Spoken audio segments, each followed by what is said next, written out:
हाँ, good morning मेरे प्यारे फ्यूचर डॉक्टर्स। चलो आज सेल वाला बच्चों अगला अपन लेक्चर स्टार्ट करते हैं। सेल का ये थर्ड लेक्चर है बच्चों। कल जो अपना प्रीवियस लेक्चर था उसमें अपन ने डिस्कस किया था main prokaryote and eukaryote cells के बारे में। तो वो मेजर डिफरेंस आप याद रख लेना। सबसे मेन डिफरेंस थे न्यूक्लियस वाला, कि प्रो का मतलब ही कौन सा था, प्रिमिटिव न्यूक्लियस, या तो हाँ जिसको अपन ने बोला था लेस डेवलप्ड, और इधर बेटा जी वेल डिफाइंड न्यूक्लियस होता है यूकैरियोट्स में। अब उस न्यूक्लियस में न्यूक्लियर मेम्ब्रेन भी नहीं थी, इसलिए साइटोप्लाज्म और न्यूक्लियस में कोई अलग से विभेदन या डिफरेंशिएशन नहीं होता। और वहाँ जो डीएनए था बच्चों उसके लिए वर्ड आया था न्यूक्लियोइड या प्रो क्रोमोजोम, और यूकैरियोट में क्या थे, ट्रू क्रोमोजोम। वो डिफरेंसेस अपन ने देख लिए थे।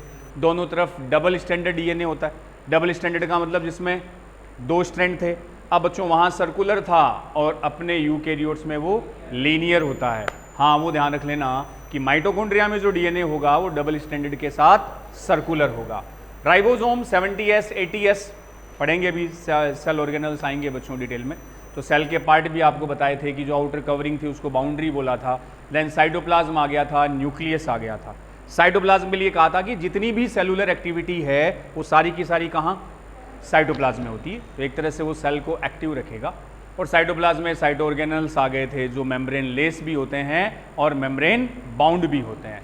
अब चलो बच्चों एक और छोटा सा पॉइंट उठाते हैं, difference between plant and animal cell. Heading डालिए आप। कल प्रोकैरियोट यूकैरियोट की बात की थी, आज आप लिख लो difference between plant and animal cell.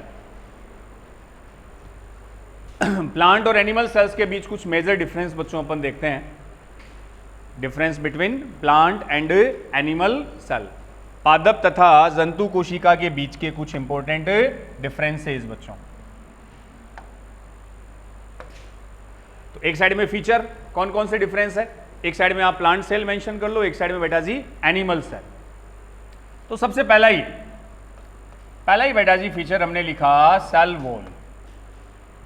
कोशिका भित्ति किसमें होगी, प्लांट सेल में आपको बोला सेल वॉल क्या रहेगी, प्रेजेंट। और बेटा जी एनिमल सेल में सेल वॉल एब्सेंट होती है। पहला मेन इंपॉर्टेंट डिफरेंस ये था। और बच्चों आपको ध्यान हो तो ये लाइन किसकी थी कि भाई presence of cell wall is unique feature of plant. स्वान दो आए थे ना, स्लीडेन और स्वान। स्वान ने बोला था कि सेल वॉल की प्रेजेंस एक फीचर है किसका, प्लांट सेल का। चलो सेल वॉल के बाद अगला डिफरेंस बेटा जी दूसरा फीचर प्लास्टिड क्लोरोप्लास्ट। इसको आप हरित लवक बोलते हो, क्लोरोप्लास्ट। किन में मिलेगा, प्लांट सेल। प्लांट सेल में बेटा जी क्लोरोप्लास्ट होता है और एनिमल सेल में एब्सेंट। वही क्लोरोप्लास्ट फोटोसिंथेसिस, प्रकाश संश्लेषण बच्चों। सनलाइट की प्रेजेंस में जो ग्रीन लीव्स है वो अपना फूड खुद बनाती है, उसी को अपन क्या बोलते हैं, फोटोसिंथेसिस बोलते हैं। क्लियर। तो ये भी प्लांट का फीचर है, एनिमल सेल में एब्सेंट। अगला डिफरेंस बेटा जी, एक वर्ड लिख रहा हूं मैं, वैक्यूल, रिक्तिका। अगला एक डिफरेंस लिख लियो, वैक्यूल, हिंदी में नाम देंगे रिक्तिका। वैक्यूल बेटा जी ये भी देखना सेल की स्ट्रक्चर में आएगा। सेल के बीच में बच्चों होलो कैविटीज होती है, गुहाएं अपन बोलते हैं। जैसे सेल जो है, सब स्ट्रक्चर अपन डिस्कस करेंगे, सेल और सेल में ऐसी कैविटीज, इन कैविटीज को क्या बोल देते हैं अपन, वैक्यूल। तो जो बच्चों प्लांट सेल होती है ना उनमें वैक्यूल लार्ज, बड़ी रिक्तिकाएं होती है सेल के अंदर, बड़ी वैक्यूल होती है। होलो का मतलब स्पेसियस, अंदर से कैविटी, और इस स्ट्रक्चर को मैंने क्या कहा, वैक्यूल। लार्ज है और कहां मिलेगी, सेंट्रल। सेल के भी कहां होगी, सेंटर में होगी। तो बड़े आकार की वैक्यूल और वो भी सेल के केंद्र में, सेंटर में। यहां बच्चों एनिमल सेल की बात करूं तो या तो वैक्यूल एब्सेंट होती है और प्रेजेंट, मेनली एब्सेंट, और कुछ अपन बताएंगे जहां प्रेजेंट भी हो सकती है वैक्यूल। और अगर प्रेजेंट हो बेटा जी तो comparatively small in size. Plant cell में जो वैक्यूल है उसके कंपेयर साइज में क्या होगी, छोटी होगी। तो वैक्यूल मेनली प्लांट सेल में बता सकते हो, और वहाँ पादप कोशिका में आकार में बड़ी है, और सेल में कहाँ मिलेगी आपको, सेंटर में मिलेगी, वहाँ स्मॉल इन साइज। अब सुनो बच्चों, वैक्यूल की प्रेजेंस से देखो, जो न्यूक्लियस है, न्यूक्लियस कहाँ है? अब सेल में अपन ने बोला न्यूक्लियस बच्चों केंद्रक होता है, अब प्लांट सेल में सेंटर में कौन आ गई, बड़ी वैक्यूल आ गई, वो सेंटर में आ गई। तो वैक्यूल जब सेंटर में आ गई तो बेटा जी न्यूक्लियस कहां चला गया, साइड में, पेरिफेरल। तो प्लांट सेल में जो न्यूक्लियस है वो सेल में किस तरफ होगा, परिधि की ओर होगा, पेरिफेरल होगा, बिकॉज वैक्यूल कहां आ गई, सेंटर में आ गई। तो अगला अपन ये लिख सकते हैं कि जो न्यूक्लियस की पोजीशन है, जो केंद्रक है बेटा जी, वो प्लांट सेल में कहां चला गया, पेरिफेरल चला गया, परिधीय आ गया। परिधीय क्यों आ गया, उसका रीजन आपके सामने है, क्योंकि वैक्यूल कहां आ गई, सेंटर में। इधर जो न्यूक्लियस है वो बेटा जी सेंट्रल में होता है, क्योंकि इधर जो वैक्यूल होगी, इन सेल की जो वैक्यूल है वो साइज में स्मॉल है, होती है तो साइज में स्मॉल, साइड में होगी, और जो बेटा जी न्यूक्लियस है वो इन जनरल कहां रहेगा, सेंटर में मान लो। तो न्यूक्लियस सेंटर में, वैक्यूल पेरिफेरल। यहां वैक्यूल कहां है, सेंटर में लार्ज, तो न्यूक्लियस बेटा जी कहां आ गया, पेरिफेरल। ये प्लांट सेल की बात की, वो एनिमल सेल की। अगला डिफरेंस, न्यूक्लियस के बाद बेटा जी नेक्स्ट डिफरेंस लिखियो, सेंट्रियोल। सेंट्रियोल एक सेल ऑर्गेनल होता है, ये प्लांट सेल में बेटा जी एब्सेंट होगा, एनिमल सेल में प्रेजेंट होता है। सेंट्रियोल सुना हुआ गया, सेल डिवीजन में काम आएगा। जब कोशिका विभाजन बच्चों होता है तब एक साइटो ऑर्गेनल काम आता है जिसको बोला जाता है सेंट्रियोल। सेल डिवीजन में अपन इसको डिस्कस करेंगे। इसी से कनेक्टेड एक वर्ड और लिखा रहा हूं बच्चों में, सेल डिवीजन जो होगा, कोशिका विभाजन, सेल डिवीजन, कोशिका विभाजन प्लांट सेल में तो बेटा जी होता है एनएस्ट्रल टाइप। एनएस्ट्रल बोलते हैं जिसमें एस्ट्रल रेज नहीं बनती। एस्ट्रल रेज को बेटा जी बोलते हैं तारक किरणें, लिखना करते हैं बात इसकी। और एनिमल सेल में बेटा जी जो सेल डिवीजन होगा दैट्स कॉल्ड एम्फी एस्ट्रल। इनमें एस्ट्रल रेज प्रेजेंट होती है, एस्ट्रल रेज प्रेजेंट। लिखियो, फिर बात करता हूं मैं क्या है सेंट्रियोल या एस्ट्रल रेज, और इनका डिवीजन में बच्चों क्या रोल है उसकी अपन बात करेंगे। तो जो कोशिका विभाजन है बच्चों वो प्लांट में होता है एन एस्ट्रल टाइप का। एन ये एब्सेंट के रेफरेंस में आता है बच्चों, जिनमें तारक एस्ट्रल रेज एब्सेंट है, नहीं बनेगी। यहां एम्फी एस्ट्रल जिसमें कौन प्रेजेंट होगा, एस्ट्रल रेज प्रेजेंट होगी। अब देखो, वैसे तो इस चैप्टर के बाद अपना चैप्टर आएगा सेल डिवीजन, कोशिका विभाजन। मैं थोड़ा सा बच्चों आपको यहां बता दूं कि जब डिवीजन होता है, जैसे आपको पता ना अपनी डिप्लॉइड सेल में कितने क्रोमोसोम बताए थे, 46। और जब बोला था कि भाई माइटोसिस होता है, समसूत्री विभाजन बच्चों, तो एक सेल से कितनी बनी, 2 बनेगी ना, डिवीजन होगा।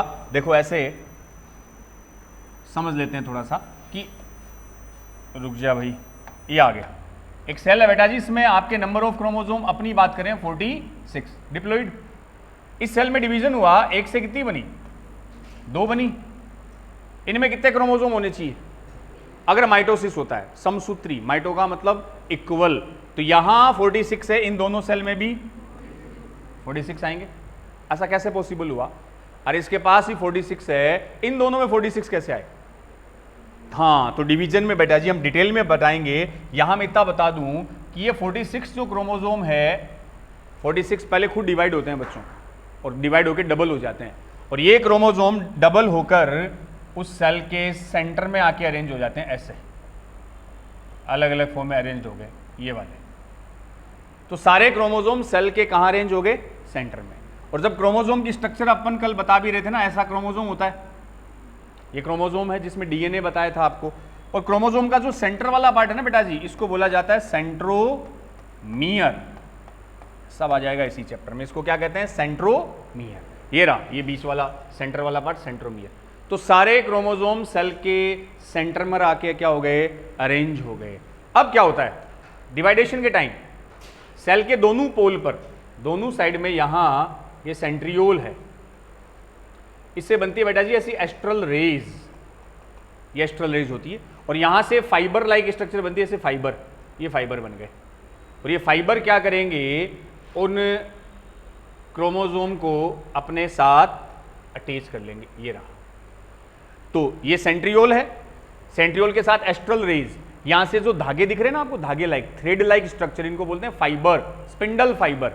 तो इन फाइबर का एक पार्ट तो बच्चों सेंट्रियोल से कनेक्ट है, और ये फाइबर का दूसरा जो एज है वो किससे कनेक्ट है, क्रोमोसोम, क्रोमोसोम में भी किससे, सेंट्रोमियर, बीच वाले पार्ट से कनेक्ट हो गया ना।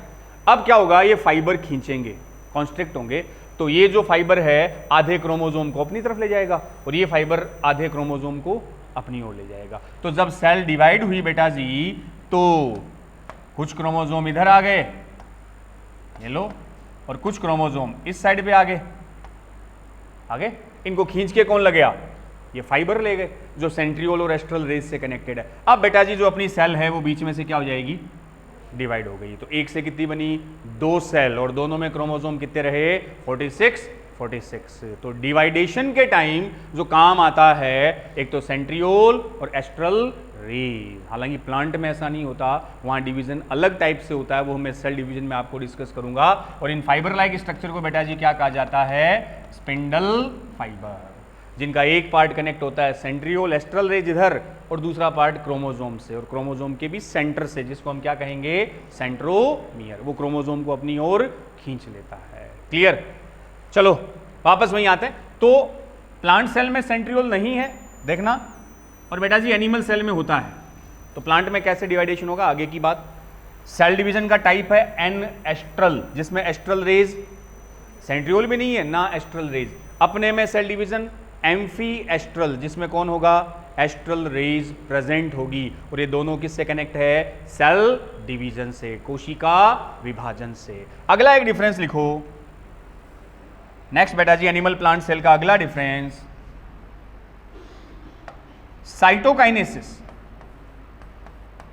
साइटोकाइनेसिस कोशिका द्रव्य विभाजन,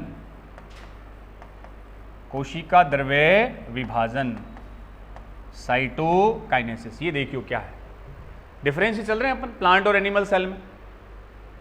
साइटोकाइनेसिस, साइटोकाइनेसिस जो है बेटा जी वो प्लांट में तो होता है, प्लांट की साइड में लिख लेना by cell plate method, cell plate method से, और एनिमल में बेटा जी सेल में होता है cell furrow method, cell plate, और इधर होगा सेल फर्रो मेथड। लिखो फिर बात करते हैं क्या है ये। प्लांट में जो साइटोकाइनेसिस होगा, कोशिका द्रव्य विभाजन, वो होता है, मेथड का नाम बेटा जी सेल प्लेट मेथड, उधर होगा cell furrow method.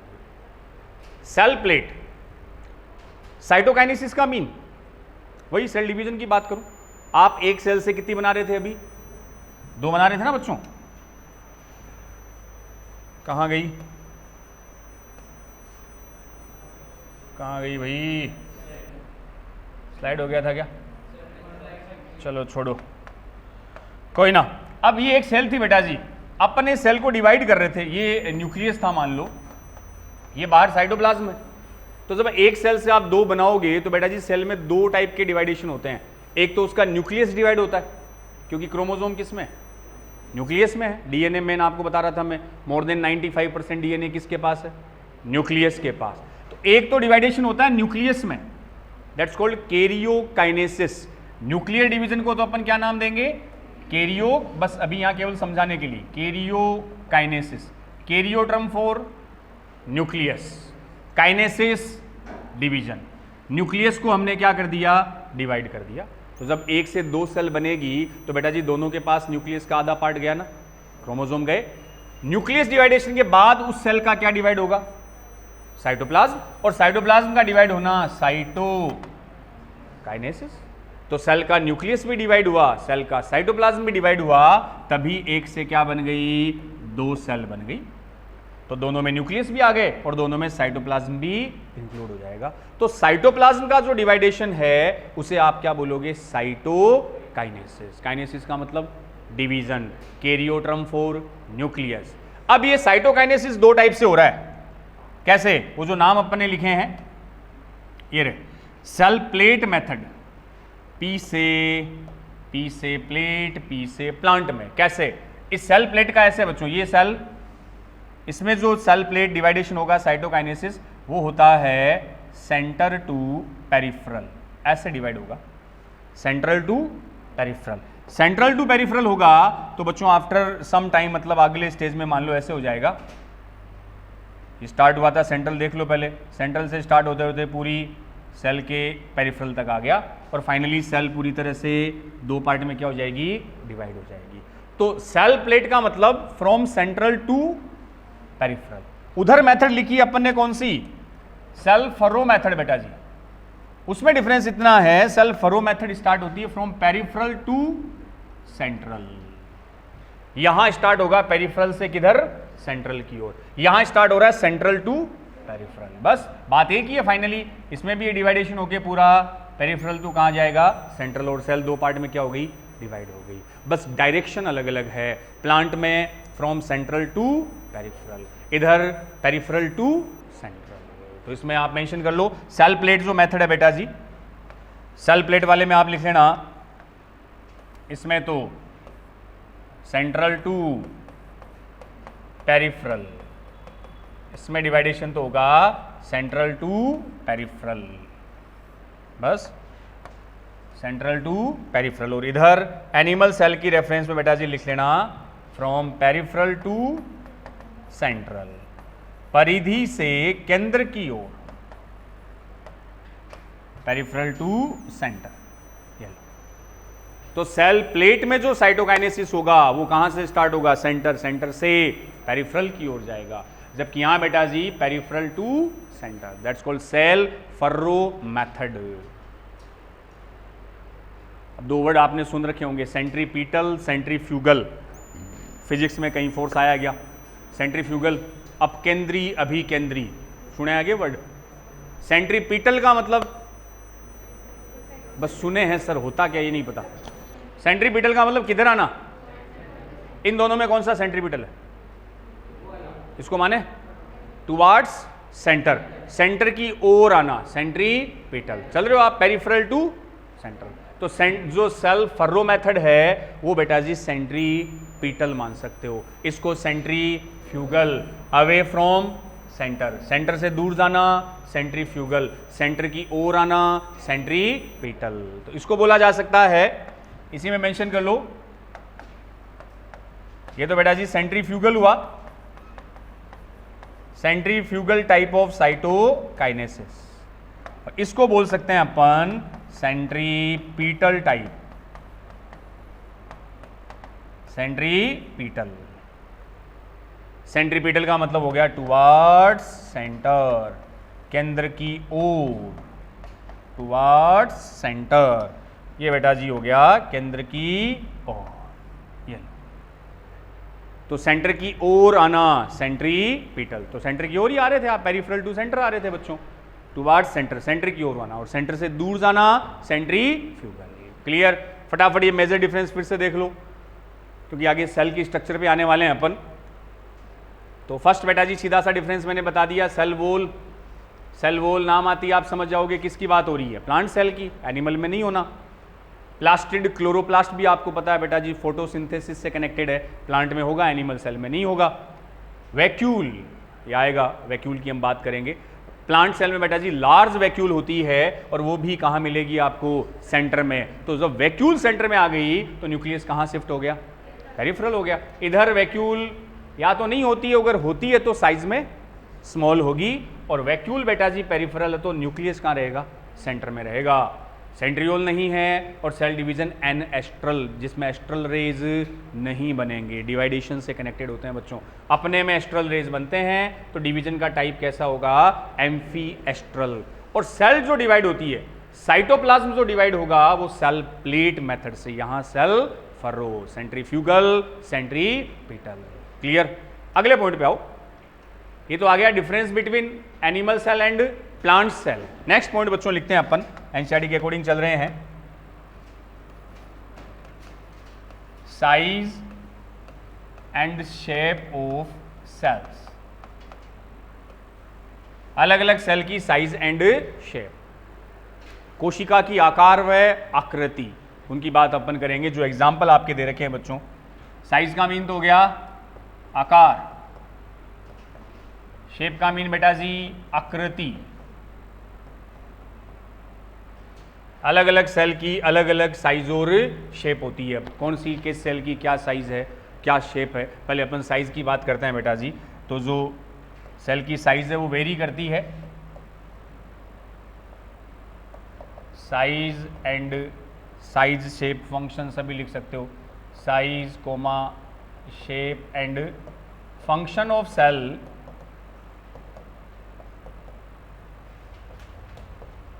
Very in different cells.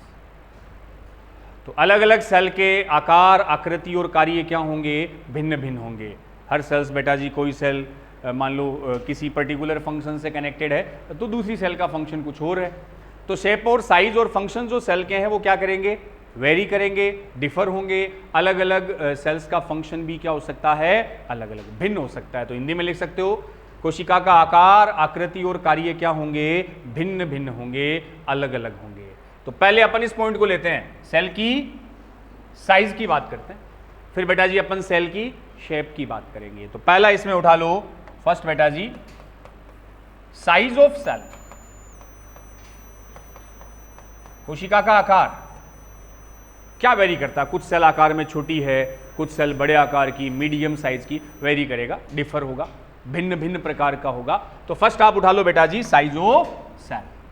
तो साइज ऑफ सेल में बात करें तो एक सीक्वेंस बच्चों में आपको लिखाता हूं, उस सीक्वेंस को याद रख लो कि लार्जेस्ट और स्मॉलेस्ट टू लार्जेस्ट या लार्जेस्ट टू स्मॉलेस्ट की ओर अपन चलते हैं। तो फर्स्ट नंबर पे आप यहां लिखोगे यूकैरियोटिक सेल। कल बता भी रहा था ना प्रोकैरियोट के कंपेयर, यूकैरियोटिक सेल की साइज बड़ी होगी, तो यूकैरियोटिक सेल सबसे बड़ी सेल है। सेकंड नंबर पे बेटा जी आप लिखोगे बैक्टीरियल सेल, जीवाणु कोशिका। ये साइज का डिक्रीजिंग ऑर्डर चल रहा है, घटता क्रम, एक साथ ही सारे याद हो जाएंगे अपने। बैक्टीरियल सेल के बेटा जी इसके बाद एक वर्ड लिख रहा हूं मैं, माइकोप्लाज्मा। आया नाम कहीं, क्या बोला था इसको, पीपीएलओ, एग्जाम्पल आया था पीपीएलओ। माइकोप्लाज्मा के बाद वायरस, वायरस के बाद एक वर्ड और आता है वायरोइड्स। क्लासिफिकेशन बायोलॉजिकल में आगे होंगे ये वायरोइड्स, प्रियोन, हर बार एक क्वेश्चन बेटा जी नीट में बन जाता है इन छोटे मोटे टॉपिक से। ये सीक्वेंस पहले लिखो फिर अपन बात करते हैं। ये साइज ऑफ सेल का कौन सा ऑर्डर है, डिक्रीजिंग ऑर्डर। तो eukaryotic cell, bacterial cell, then mycoplasma, virus और वायरोइड्स। अब बेटा जी लिख लिए इनमें, चलो सबसे बड़ी जो सेल है यूकैरियोटिक सेल है, इसका जो डायमीटर डायमेंशन बता रखा है बच्चों को लिख लेना, यूकैरियोटिक सेल का बता रखा है 10 to 20 माइक्रोन मीटर।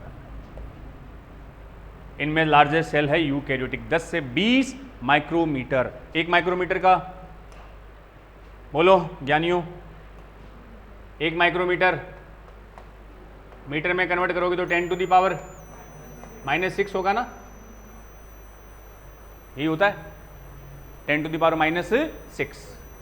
तो यूकैरियोटिक सेल 10 से 20 माइक्रोमीटर। देन बैक्टीरियल सेल की बात करें, इसका बेटा जी डायमेंशन बता रखा है 3 to 5 micron metre, 3 to 5 decreasing order में चल रहे हैं। बिल्कुल ये एनसीईआरटी में डेटा दे रखे हैं तो क्वेश्चन बन सकता है बेटा जी, 3 to 5 माइक्रोमीटर। अगला माइकोप्लाज्मा, इसको लिविंग सेल में स्मॉलेस्ट बेटा जी कंसीडर करते हैं। माइकोप्लाज्मा आ जाएगा 0.1 to 0.3 micron metre. Mycoplasma living cell, smallest living cell किसको बोलोगे, वायरस को कि माइकोप्लाज्मा? वायरस क्यों नहीं? लिविंग नहीं, याद आया आपको बोला था यूनिसेलुलर ऑर्गेनिज्म, पहला लेक्चर, यूनिसेलुलर ऑर्गेनिज्म होगा उसमें क्या कैपेबिलिटीज होती है, वो इंडिपेंडेंट एग्जिस्टेंस बनाए रखता है और सारे इस फंक्शन को खुद परफॉर्म कर सकता है। लेकिन बेटा जी वायरस एक सेल से नीचे, लेस देन ए सेल, लेस देन ए कंप्लीट सेल, हम उसका कोई लिविंग एग्जिस्टेंस नहीं होता। तो वायरस बेटा जी लिविंग, हमने कहा लिविंग और नॉन लिविंग के बीच की कनेक्टिंग लिंक। तो अगर लिविंग सेल में स्मॉलेस्ट की बात आए तो आप कंसीडर करोगे माइकोप्लाज्मा। वायरस और वायरोइड को हम लिविंग कंसीडर नहीं करते। इसलिए जो 5 किंगडम कंसेप्ट आपका, 5 किंगडम कंसेप्ट, जिसमें कितने किंगडम थे? 5, Monera, protista, fungi, Plantae, animalia, उस 5 किंगडम में इनको कहीं भी इंक्लूड नहीं किया जाता, उन्हें लिविंग कंसीडर नहीं करते। मेटाबॉलिज्म ही नहीं है, बिना होस्ट के वायरस कुछ नहीं है। अरे कोरोना वायरस बॉडी में घुसेगा तभी मल्टीप्लाई करेगा बालकों, बाहर एग्जिस्टेंस नहीं है, तो उसे होस्ट की सेल चाहिए, अपनी सेल में घुसकर मल्टीप्लाई करेगा, रेप्लिकेट करेगा, नंबर को इंक्रीज करेगा, तब बॉडी पर उसके क्या अपीयर होंगे? सिम्टम, लक्षण। अकेला सर्वाइव, इंडिपेंडेंट एग्जिस्टेंस नहीं है। अगर एग्जिस्टेंस इंडिपेंडेंट होता तो कम से कम एक क्या होती? सेल होती, लिविंग होती। तो माइकोप्लाज्मा बैक्टीरियल सेल के बाद आ गया। वायरस के रेफरेंस में बोलते हैं बच्चों, और इनके कंपेयर 0.02 से 0.2 माइक्रोन मीटर ये बताते हैं अलग अलग, और वायरोइड्स उससे भी स्मॉलेस्ट है। तो माइकोप्लाज्मा को बेटा जी यहां कंसीडर कर लेंगे अपन, ध्यान रख लियो, स्मॉलेस्ट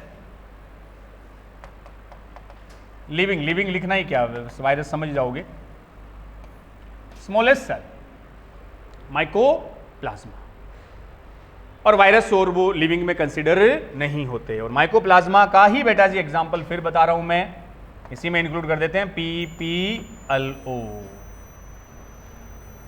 तो माइकोप्लाज्मा मेंशन कर लेना आप, स्मॉलेस्ट सेल, और PPLO प्लूरो, फुल फॉर्म भी लिख लियो, 2-3 बार लिखोगे याद रह जाएगा, याद होगा ही आपके, pleuro pneumonia like organism, pleuro pneumonia like organism. तो ये साइज ऑफ सेल की बेटा जी बात आई, तो अपनी सीक्वेंस यहां आ गई, eukaryote cell, bacterial, mycoplasma, virus और वायरोइड्स। और ये जो वायरस और वायरोइड है बेटा जी, ये इनको हम लिविंग कंसीडर नहीं करते। इसलिए जब स्मॉलेस्ट सेल की बात आई, सेल वर्ड ही आया, तो आप वायरोइड वायरस मेंशन नहीं करोगे, आप क्या मेंशन करोगे? माइकोप्लाज्मा। और इसका example pleuro pneumonia like organism. चलें अब वो कुछ एग्जांपल बच्चों, सेल की साइज के बेस पर दे रखा है, लॉन्गेस्ट सेल, लार्जेस्ट सेल, वो 1 बाय 1 एक लाइन में मेंशन कर लेना आप। पहले मैंने लिखा largest animal cell, next line में बेटा जी लार्जेस्ट प्लांट सेल, एक एक लाइन में मेंशन कर लियो। देन एक दे रखा है लॉन्गेस्ट एनिमल सेल, एक आप लिख लेना लॉन्गेस्ट प्लांट सेल, 4 वर्ड लिख लियो 1 by 1, largest animal cell, largest plant cell, longest animal cell और लॉन्गेस्ट प्लांट सेल। तो लार्जेस्ट एनिमल सेल बताओ, देखें, लार्जेस्ट बर्ड, सबसे बड़ा पक्षी, ऑस्ट्रिच, शुतुरमुर्ग, देखा है? अरे लास्ट जो जुमानजी मूवी आई थी, देखी थी क्या? ड्वेन स्मिथ वाली, रॉक वाली, उसमें थे ना, अपने से बड़े बड़े 6-6 फीट के आते हैं, 6 फीट के वो पक्षी होते हैं, शुतुरमुर्ग बोलते हैं बेटा जी। ऑस्ट्रिच उड़ नहीं पाते, फ्लाइट लेस होते हैं, उड़न विहीन, और 6-7 फुट का है, 100 किलो का है, बाई चांस उड़ गया, उड़ते उड़ते पंख फेल हो गए, नीचे गिरे, अपने जैसे किसी पर दाब के खत्म कर दे, होता ना। तो इतना भारी बर्ड है, उड़ नहीं पाता। सबसे लार्जेस्ट बर्ड होता है ऑस्ट्रिच, शुतुरमुर्ग, और उसका जो एग है बेटा जी, उसका एग सबसे बड़ी animal cell. Largest animal cell consider करते हैं किसको? ऑस्ट्रिच के एग को, ऑस्ट्रिच एग, इसको कंसीडर किया जाता है। शुतुरमुर्ग का अंडा, शुतुरमुर्ग का अंडा। ऑस्ट्रिच सबसे लार्जेस्ट बर्ड होता है बच्चों, ऑस्ट्रिच को आप बोलते हो लार्जेस्ट बर्ड, तो इसका जो एग है वो कंसिडर कर ली लार्जेस्ट सेल।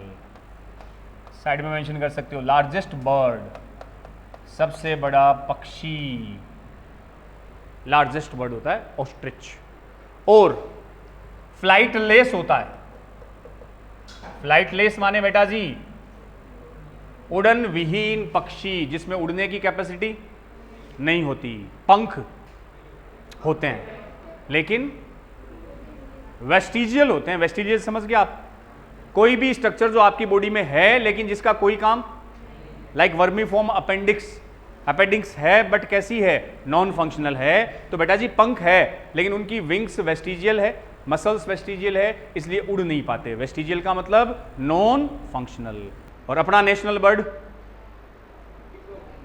टाइगर, कौन बोला? नेशनल बर्ड पिकॉक, मोर, पेवो क्रिस्टेटस। और नेशनल एनिमल की बात आए तो टाइगर, पैंथेरा टाइग्रिस वो हो गया। और बात बता दीजिए राजस्थान की आए तो स्टेट बर्ड आपका कौन सा है? Godown, godown great Indian bustard बोलते हैं गोडावन। और स्टेट एनिमल की बात आए तो राजस्थान का राज्य पशु चिंकारा। आजकल जो भी कैंटीन होते हैं ना, जहाँ भी आर्मी वाले कैंटीन, उनका नाम चिंकारा मिलेगा मोस्टली आपको बेटा जी। वो चिंकारा कैंटीन उसी पर रखा गया है। आपका स्टेट एनिमल होता है चिंकारा। हिरण देखा, हिरण वैसा सा होता है, हालांकि हिरण नहीं है वो, एंटीलोप होते हैं। एंटीलोप क्या होते हैं सर?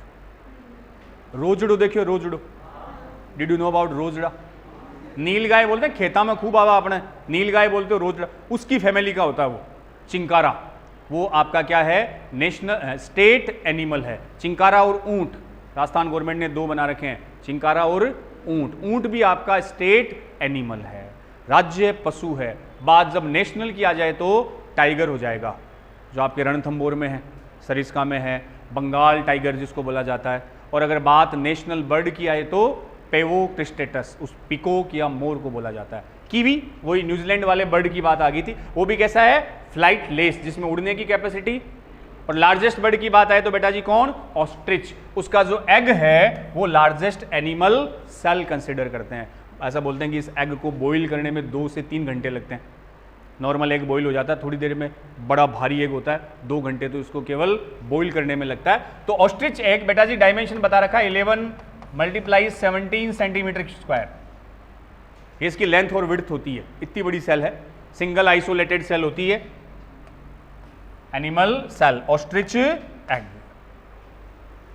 कैमल बर्ड भी बोल देते हैं इसको, ऊंट पक्षी नाम है इसका। ये सेल का विड्थ और लेंथ है। अब बच्चों लार्जेस्ट प्लांट सेल की बात आए, प्लांट में सबसे बड़ी सेल लिखना एग्जांपल आप, एसिटाबुलेरिया।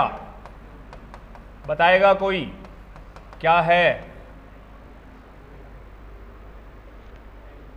एल्गी, यूनिसेलुलर ग्रीन एल्गी, बिल्कुल एसिटाबुलेरिया बेटा जी यूनिसेलुलर ग्रीन एल्गी। कुछ और भी नाम है इसका, अम्ब्रेला प्लांट, ऐसा कोई वर्ड कहीं आया हो? बुला भटका, छोड़ो ये याद रख लो, खूब है। एसिटाबुलेरिया यूनिसेलुलर ग्रीन, एक कोशिकीय हरित शैवाल, एक कोशिकीय हरित शैवाल। इसकी जो सेल है बेटा जी वो यूनिसेलुलर ही है, वैसे भी एक ही सेल है। तो प्लांट में जो सबसे लार्जेस्ट सेल है वो कंसिडर किया किसको? एसिटाबुलेरिया। अम्ब्रेला प्लांट बेटा जी बोला जाता है, यूनिसेलुलर ग्रीन एल्गी। चलो लार्जेस्ट के बाद लॉन्गेस्ट की बात करते हैं। लॉन्गेस्ट, लेंथ में ज्यादा हो, लंबी सेल। लॉन्गेस्ट एनिमल सेल बोलो, पढ़ रखी है आपने? Neuron, nerve cell. जो आपकी नर्व बेटा जी बॉडी में नर्व होते हैं, तंत्रिकाओं का जाल है, क्योंकि आपको पता है कि बॉडी का each and every function is controlled by brain. हर काम को कंट्रोल करने वाला ब्रेन है। मैंने टच किया तब भी आपको पता चला, क्योंकि यहां से सिग्नल और सेंसेस कहां गए? ब्रेन तक गए। कौन लेके गया? वो न्यूरॉन, नर्व लेके गई। तो जो लॉन्गेस्ट सेल है बेटा जी वो कंसिडर कर लेना नर्व सेल, तंत्रिका कोशिका। Longest animal cell nerve cell बेटा जी ये कहलाएगी तंत्रिका कोशिका। ऑन एन एवरेज 19 सेंटीमीटर बताते हैं इसका। जिराफ की नर्वस सेल को लॉन्गेस्ट बोल देते हैं। जिराफ देखा है, टीवी में देखा होगा, डिस्कवरी में कहीं। क्या है जिराफ? एम्फीबिया है, रेप्टाइल्स है, पक्षी है, क्या है? मैमल्स है। आप मैमल्स होते हो ना, मैमल्स का मतलब जिनमें क्या हो, मेमोरी ग्लैंड, वो मैमल्स है बच्चों जिराफ। जिराफ की कई स्पेसिफिक फीचर होते हैं, नाम ही आ गया तो बता ही देता हूं मैं। ऐसा सा जिराफ होता है, मान लें ये जिराफ है, तो जिराफ में बेटा जी एक तो जो नेक है वो लॉन्गेस्ट, सबसे लंबी नेक अगर पूछा जाए तो वो कौन है? जिराफ है। और इसी में नर्वस सेल भी लॉन्गेस्ट कंसीडर कर लेते हैं। और बेटा जी जिराफ का जो हार्ट होता है, आपके हार्ट में कितने चेंबर? 4। मैमल्स है जिराफ, 4 चेंबर मिलेंगे। जिराफ का जो हार्ट है वो मैक्सिमम प्रेशर जनरेट करता है। क्यों? अरे हार्ट का काम क्या है? होल लाइफ बीट करेगा, धड़केगा। धड़कने का मतलब ऐसे सिर्फ फील आती है। हार्ट का काम क्या है? धड़कना। क्यों? हार्ट का काम है पूरी बॉडी में ब्लड को क्या करे? पंप करे। ब्लड अपने साथ ऑक्सीजन लेके जाएगा, न्यूट्रिएंट लेके जाएगा। अब बच्चों वही बात है कि हार्ट के जो लोअर ऑर्गन्स है वहां तक तो ब्लड ऑटो जा ही सकता ना, ग्रेविटेशन पढ़ते हो आप, ग्रेविटेशन के अकॉर्डिंग। बट अगर ब्रेन की बात आए तो ब्रेन तक ब्लड कैसे पहुंचाओगे? अगेंस्ट द ग्रेविटेशन, गुरुत्वाकर्षण के विरुद्ध पहुंचा रहे हो तो आपको क्या देनी पड़ेगी? प्रेशर। तो हार्ट पंप लगाता है, ब्लड को प्रेशर के साथ ब्रेन तक ट्रांसपोर्ट करता है। लेकिन ये देखो जिराफ का ब्रेन तो कहाँ है? हार्ट यहाँ, ब्रेन वो छत पे टंकी यहाँ पड़ी है, ये रहा, वो गर्दन के ऊपर टिका हुआ है। तो इस हार्ट को वहां तक ब्लड पंप करना अगेंस्ट द ग्रेविटेशन। अब ऐसा तो होना नहीं है कि भी हार्ट बोलेगा तू अपनी गर्दन नीचे कर ले रे, मैं ब्लड दे रहा हूं, ऊपर रखेगा। तो हार्ट वहां प्रेशर भी क्या लगाएगा?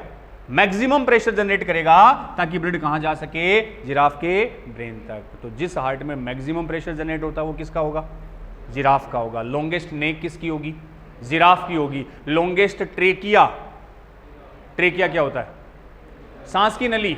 आप ब्रीदिंग कर रहे हो बेटा जी, आपने ऑक्सीजन ली, हवा गई एक ट्यूब, ट्रेकिया जो गले से होते हुए आपके लंग्स में खुलेगी। तो गले में कौन सी पाइप है? ट्रेकिया। जिराफ की नेक लॉन्ग है तो ट्रेकिया भी क्या होगी? लॉन्गेस्ट। ईसोफेगस भी लॉन्गेस्ट, गर्दन भी लॉन्गेस्ट। ये सब किसमें? जिराफ। और लॉन्गेस्ट सेल कौन सी? नर्वस सेल, वो भी इसी से कंसीडर कर लेते हैं। चलो ऐसे समझाने के लिए प्लांट पे आओ बेटा जी।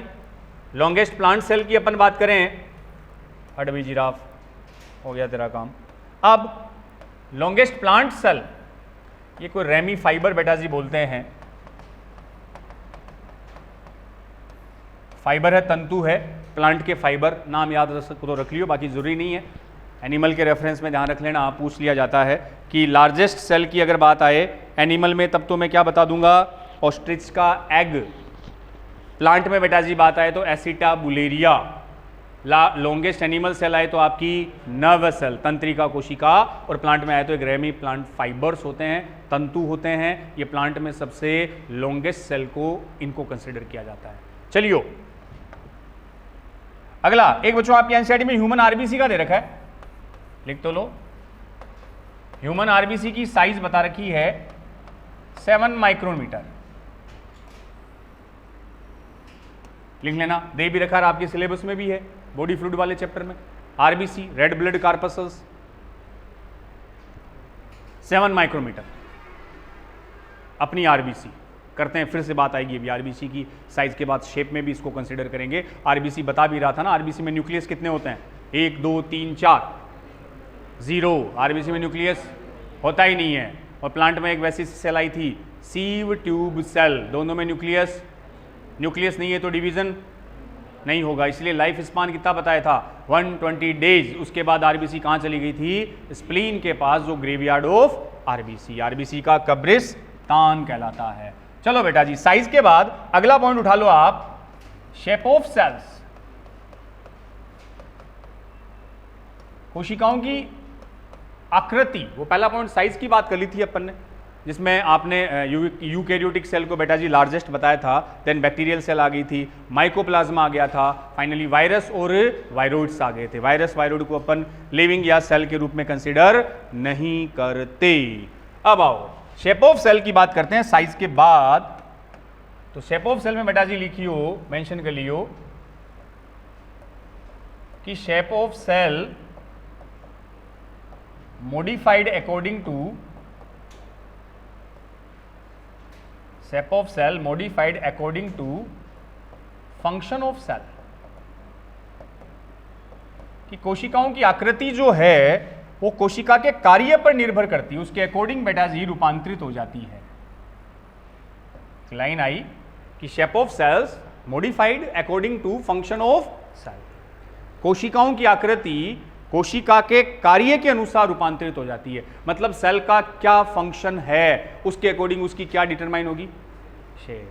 तो shape of cell modified according to function of cell, क्या फंक्शन करती है उसके अकॉर्डिंग हम इसकी शेप की बात करेंगे, आकृति की बात करेंगे। जैसे कुछ एग्जांपल वही एनसीईआरटी वाले उठा लेते हैं। Shape of cells modified according to function of cell, function के अकॉर्डिंग क्या डिटरमाइन करेगा, सेल की शेप। अब चलो कुछ सेल के एग्जाम्पल लिखते हैं।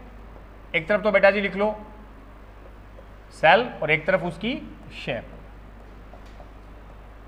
कौन कौन सी सेल है, कैसे उनकी शेप है, उसकी अपन बात करते हैं। तो पहला वही जो अभी आरबीसी की बात कर रहे थे बच्चों, वही लिख लो। फर्स्ट मैंने सेल लिखी आरबीसी, रेड ब्लड कार्पसल्स। बताओ देखे कोई, बॉडी फ्लूइड में आप पढ़ के हो कैसी है, बाई कॉनकेव। आरबीसी की शेप कैसी है बेटा जी, biconcave, round circular and by concave.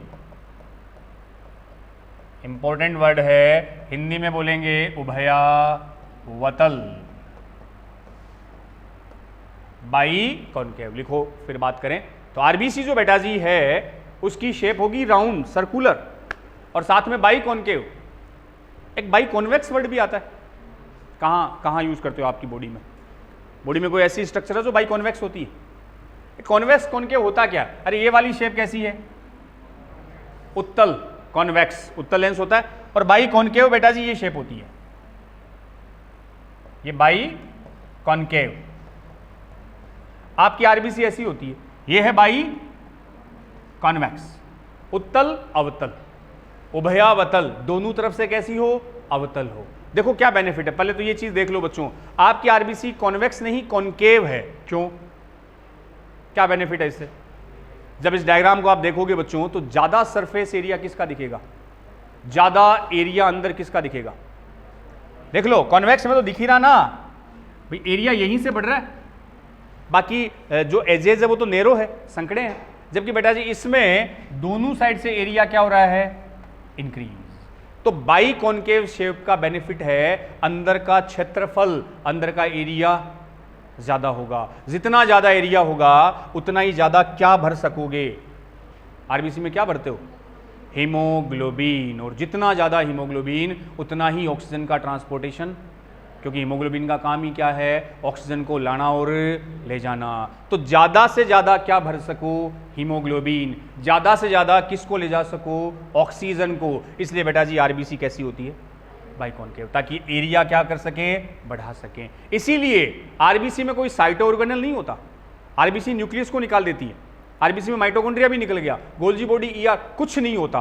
वो कुछ इसलिए नहीं होता ताकि अंदर स्पेस ज्यादा, और उस ज्यादा में क्या भर दो, हीमोग्लोबिन। जितना ज्यादा हीमोग्लोबिन उतनी ही ऑक्सीजन ज्यादा ट्रांसपोर्ट। तो ज्यादा से ज्यादा O2 का परिवहन किया जा सके, इसलिए आरबीसी बाई कॉनकेव होती है और उसमें कोई साइटो ऑर्गेनल नहीं होता, केवल और केवल हीमोग्लोबिन भरा रहता है। तो बाई कॉनकेव का जो बेनिफिट है वो आप यहां पास लिख सकते हो बेटा जी। बाई कॉनकेव का बेनिफिट ये हुआ, अंदर का एरिया, सरफेस एरिया क्या हुआ, इंक्रीज हुआ, भीतर का क्षेत्रफल ज्यादा हुआ, और एरिया बढ़ने का बेनिफिट हमने ज्यादा से ज्यादा उसमें क्या भर दी, हीमोग्लोबिन। और जितनी ज्यादा हीमोग्लोबिन उतनी ज्यादा O2 का क्या होगा, ट्रांसपोर्ट, क्योंकि आरबीसी का मेन काम ही ऑक्सीजन को ले जाना।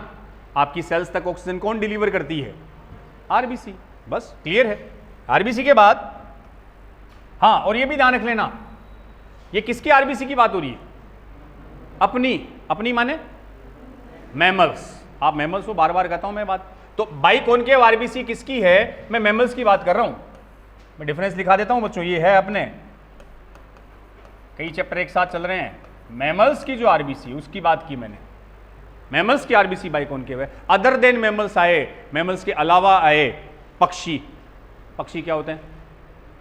एवीज, मेंढक, एम्फीबिया उभयचर, सांप, रेप्टाइल सरीसृप, मछलियाँ पाइसीज। तो कहने का मतलब मैमल्स के अलावा एम्फीबिया है, रेप्टाइल, बाकी जो क्लास है उनमें आरबीसी बाई कॉनकेव की जगह बाई कॉन्वेक्स होगी। तो ये चीज़ ध्यान रख लियो, साइड में मेंशन कर लेना, नोटबुक के ऊपर फंसा लेना। अदर देन मैमल्स बेटा जी याद रख लेना, मैमल्स के अलावा, अदर देन मैमल्स, स्तनधारियों के अलावा अगर किसी और की आरबीसी आपसे पूछे तो बेटा जी आपका आंसर जाएगा by convex RBC, by convex RBC. इसलिए आपकी ज़्यादा एडवांस है, आप वाली आरबीसी में एरिया ज़्यादा है। तो मैमल्स के अलावा कुछ भी पूछ लें, मेंढक आ गया, एम्फीबिया, रेप्टाइल आ गया, पक्षी आ गए, कोई भी आ गया, उसमें आप ये कंसिडर कर लियो बच्चों। चलो, तो पहली सेल अपने आरबीसी की बात कर ली। आरबीसी में राउंड सर्कुलर के साथ आ गया बाई कॉनकेव। हाँ, मैं ये पूछ रहा था बॉडी में कोई बाई कॉन्वेक्स वर्ड आता है क्या आपकी बॉडी में कहीं? कहाँ? लेंस, आंखों का लेंस। जब लाइट देखते हो, आंखों में लाइट किससे घुसती है? ये वाइट कलर का क्या है? कॉर्निया। अरे लेंस कहाँ है? कॉर्निया। इसके बीच में जो ब्लैक कलर का सर्कल है वो क्या है? आइरिस। पढ़ा है? आइस तो पढ़ी है आपने?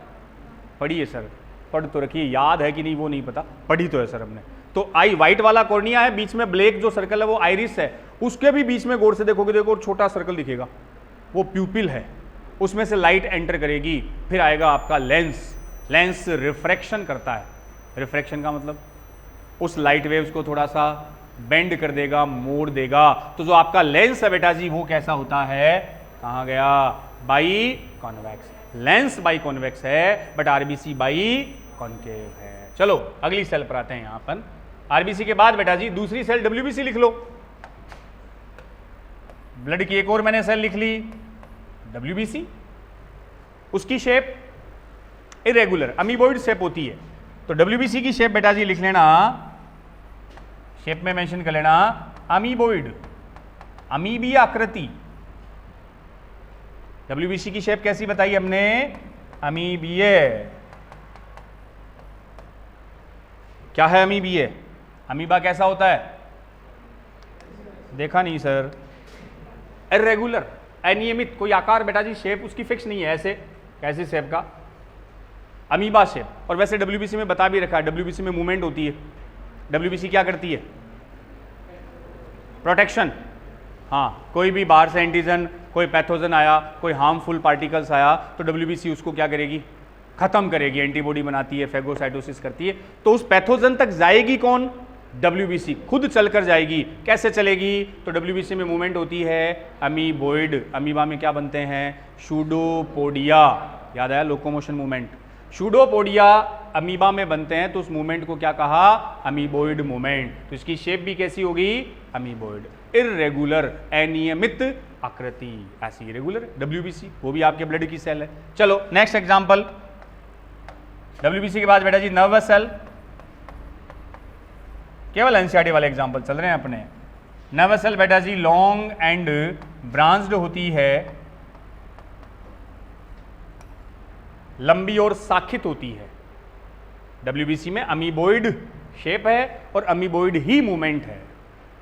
और ऐसी मूवमेंट जो किसकी हेल्प से हो? शूडोपोडिया, उसको आप क्या बोलोगे? Amoeboid movement. नर्वस सेल बेटा जी लॉन्ग, लॉन्ग तो अभी बताया था, लॉन्गेस्ट सेल है। ब्रांच्ड का मतलब क्या हुआ? नर्वस सेल में कौन सी ब्रांच होती है? बोलो, पढ़ा आपने न्यूरॉन? अरे साइटोन, साइटोन के साइड में ब्रांच लगी रहती है, डेंड्राइट, डेंड्रोन। एक लंबी ब्रांच होती है एक्सोन, नाम सुने? तो डेंड्राइट और एक्सोन, साइटोन, ये सारे इसके क्या है? ब्रांच है। इसलिए अपन ने क्या बोल दिया? ब्रांच बोल दी। तो बिल्कुल जो नर्वस सेल है बेटा जी वो कैसी हो गई? ऐसी न्यूरॉन की स्ट्रक्चर आपने स्टडी कर रखी है बेटा जी। ये रहा, इसमें ये जो सिंगल लॉन्ग ब्रांच है इसको तो क्या बोलेंगे? एक्सोन। ये वाली जो छोटी माइन्यूट ब्रांचेज है वो डेंड्राइट, डेंड्रोन। ये एक्चुअल में इसकी क्या होती है? ब्रांचेज होती है। इसलिए अपन ने बोल दिया लॉन्ग एंड ब्रांच्ड। अगला नर्वस सेल के बाद एग्जांपल लिख लो, कॉलमनर सेल। स्तंभाकार कोशिकाएं, कॉलमनर शेल। टिश्यू वाले चैप्टर में बताओ मुझे एग्जांपल, कॉलमनर सेल कहां, कैसी, क्या शेप थी? स्तंभ के जैसी, पिलर शब्द, पिलर शब्द माने ऐसी सेल, ये बेटा जी कॉलमनर, कॉलमनर जिनकी लेंथ ज्यादा, विड्थ कम, कॉलमनर आ गई ना, पिलर जैसी, लेंथ क्या हो ज्यादा बट विड्थ कम, तो लंबी और संकड़ी, नैरो होती है बच्चों, वो सेल कौन सी है? कॉलमनर। तो कॉलमनर में लिख दिया मैंने लॉन्ग, लॉन्ग के साथ कैसी? नैरो, लॉन्ग और नैरो, लंबी के साथ कैसी सेल आई? संकड़ी आई बेटा जी।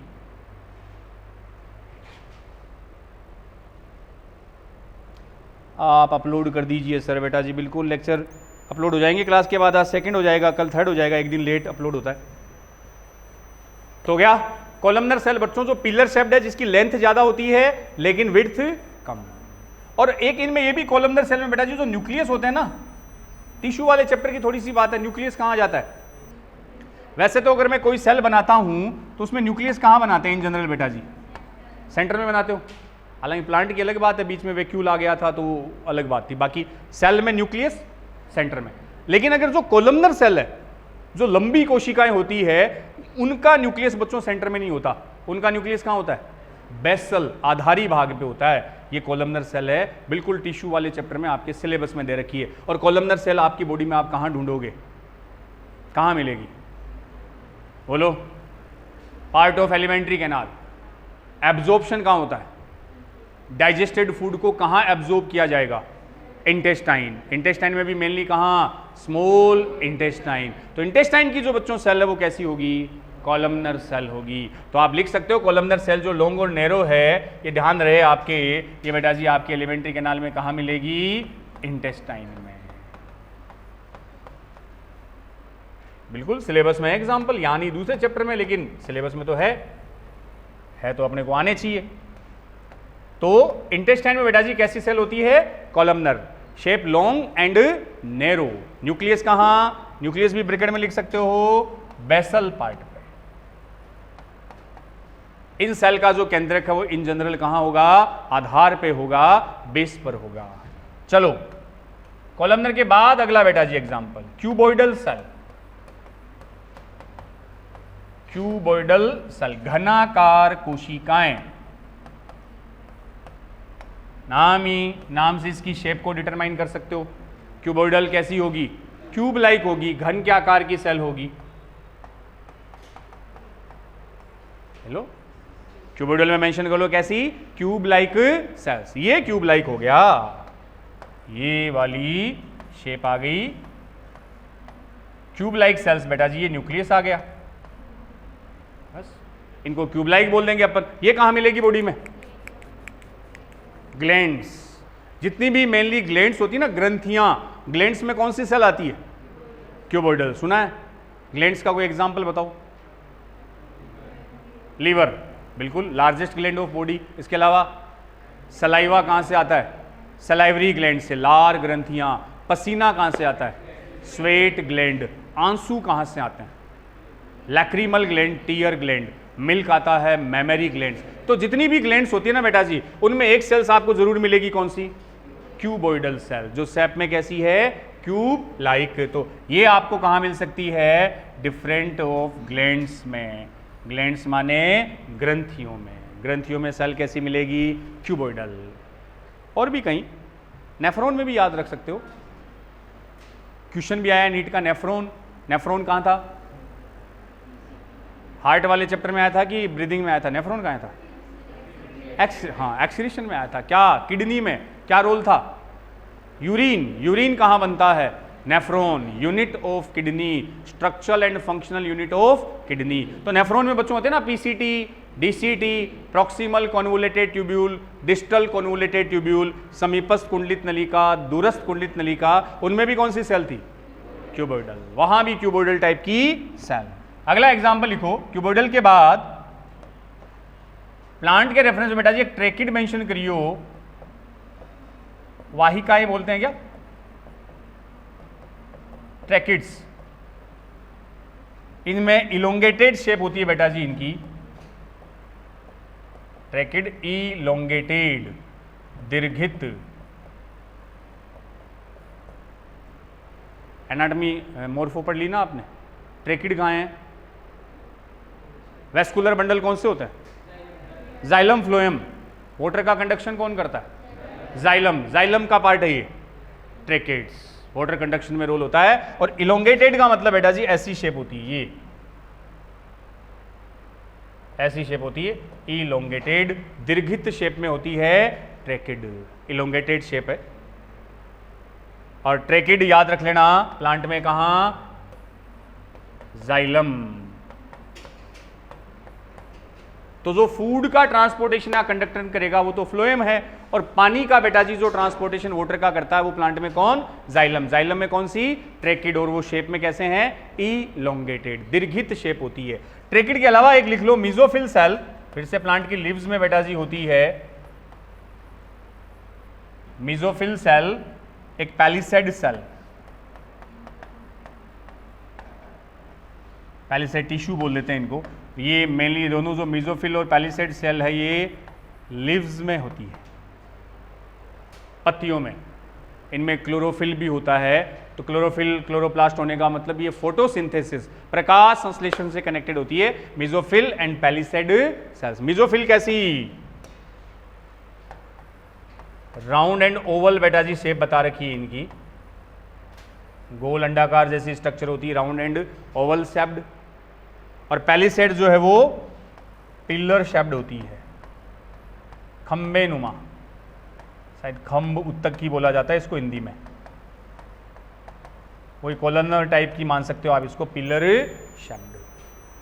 तो ये कुछ सेल अपने बताइए जो आपके एनसीईआरटी में है, उनकी शेप बेटा जी दे रखी है, लिखो, फिर से वापस एक बार मैं बता देता हूँ, और एग्जाम्पल भी जहाँ जहाँ यूज होते हैं वो भी अपन साथ साथ करते चलेंगे, कई चैप्टर एक साथ कनेक्ट करते रहो ताकि बातें अपने को याद होती रहे, बार बार सुनोगे तो।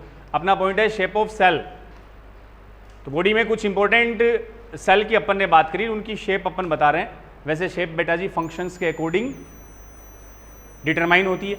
तो अगर आरबीसी है, मैमल्स की आरबीसी है, तो वो कैसी होगी, बाइकॉनकेव। बाइकॉनकेव का बेनिफिट सरफेस एरिया, एरिया जितना ज़्यादा होगा उतना ही हीमोग्लोबिन ज़्यादा, उतना ही O2 का ट्रांसपोर्टेशन ज़्यादा। और बेटा जी अदर देन मैमल्स है, मैमल्स के अलावा कोई और आ गया तो बाई कॉन्वेक्स होगी, उसमें एम्फीबिया, रेप्टाइल, मछलियाँ, कुछ भी आ जाए, पक्षी भी आ जाए, बर्ड्स।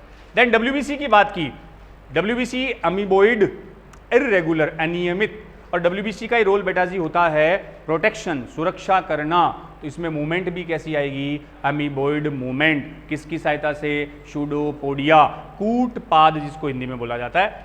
देन नर्वस सेल जो सबसे कैसी थी, लॉन्गेस्ट थी, और साथ में ब्रांच, ये ब्रांच रही, इन ब्रांच को तो क्या बोला, डेंड्राइट, ये लंबी ब्रांच क्या कहलाती है, axon, it's part of nervous cell. Columnar, ये कॉलमनर जिसमें लेंथ ज़्यादा, विड्थ कम, तो लंबी और नैरो।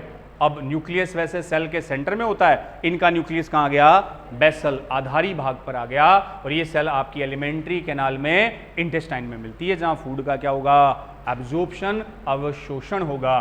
देन बच्चों क्यूबोइडल नाम के अकॉर्डिंग ये सेल कैसी है, क्यूब लाइक, घन आकृति की, जिनमें न्यूक्लियस बीच में होगा।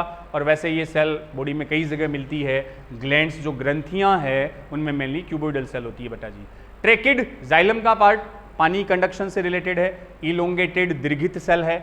मिजोफिल पैलिसेड बेटा जी लीफ में मिलती है, और ये क्लोरोफिल होता है तो फोटोसिंथेसिस से रिलेटेड है। पैलिसेड कैसी, पिलर शेप्ड, खंबे नुमा सेल्स। ये अलग अलग कोशिकाओं की बेटा जी इसमें क्या दे रखी है, शेप दे रखी है। अगला नेक्स्ट इसमें लिखियो, शेप और साइज के बाद बेटा जी जो नेक्स्ट पॉइंट आता है, स्ट्रक्चर ऑफ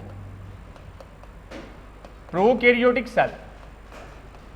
अब एक प्रोकैरियोटिक सेल की स्ट्रक्चर की बात करते हैं अपन। प्रोकैरियोटिक सेल, किसी प्रोकैरियोटिक कोशिका की संरचना, स्ट्रक्चर ऑफ प्रोकैरियोटिक सेल्स। ठीक है, थैंक यू, पधारो, जय हिंद, कल मिलते हैं।